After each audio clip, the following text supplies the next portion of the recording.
If you have never stepped foot inside of a Buc-ee's, you've probably heard about the hype.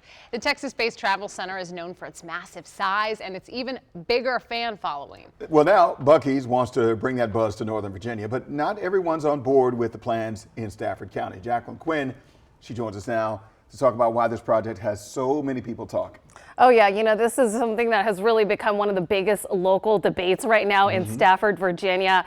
Developers are pitching this as a major win for the county with more jobs and more tax revenue, but some neighbors say not so fast. Developers want to build the massive travel center right off of I-95 near Courthouse Road. The plan includes 120 gas pumps, more than 800 parking spaces, and several Tesla charging stations. They say it will also bring 200 jobs and $4 million of tax revenue to the county. But those neighbors around there, they're divided. And one of the biggest concerns is, of course, traffic. That's why dozens packed into the Colonel Forge High School cafeteria to share their opinions last night, with some arguing it's too big and too disruptive, and others excited for an economic boost. I'm very concerned about Buc-ee's coming to this area. Why are you concerned?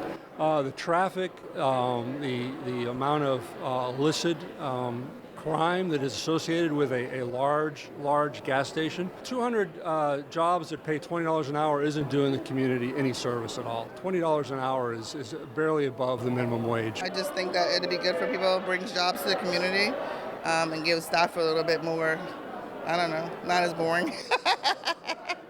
So a little bit more activity.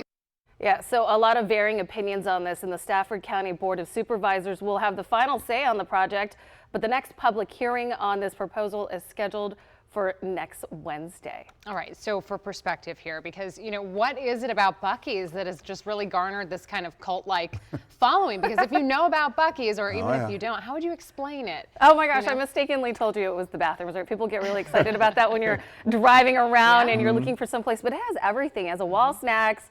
I think you were mentioning beaver nuggets. Beaver nuggets, and then I like, of course, the pulled pork because they chop it up right there in front of you. I think that's it, and also it's quick. The 120 pumps is right. And it's not for nothing. I mean, like, you don't have to wait. Some of the smaller ones, it is like a wonderland. So I think it's that's very part clean. of the draw. Yeah, I like the fact that they're clean as well. That's right. Yeah, so it's very nice. To that point too, and to what we were hearing from some of the people say, that.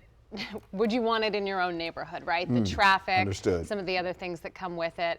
So the debate's going to carry on for a bit longer. Yeah, absolutely. We'll see if, this would be the closest one to D.C. Right. So. I know the owner. I don't know the owner, but I'm saying the history of it is the owner actually named it after his childhood nickname was Buc-ee. Oh, that's and his dog's name was Buck. So he put the two together and came up with Buc-ee's. Yeah. So there you go. Because the mascot's a beaver. It's a beaver. It's an experience at the very, least. It is. Yeah. All right, Jacqueline, for us this morning. You're welcome. Thank you.